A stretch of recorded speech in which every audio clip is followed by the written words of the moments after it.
I told you they are going to now try and take our guns. Hulle is besig om ons gewere te vat. Waar vat hulle dit?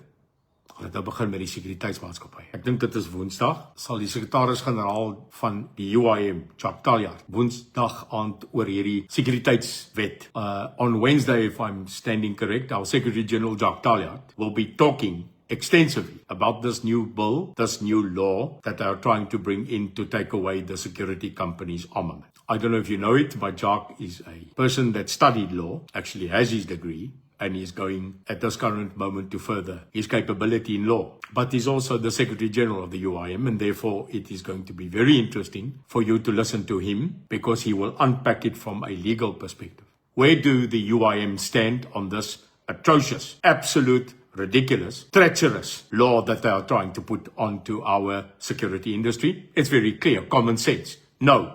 We have more than 585,000 security officers in this country. On the last stats as I saw, the South African police is on 120. Common sense. Een en een. You take away the security companies' methodology to protect citizens with armament, firearms, this country will go to chaos. Did you hear me? This country will bring the citizens of this country directly into harm's way where they already are. So how ridiculous can that be? I've just got confirmation. Thank you, Charles. It will be on Wednesday evening where Jacques will talk about this. And you can ask your question.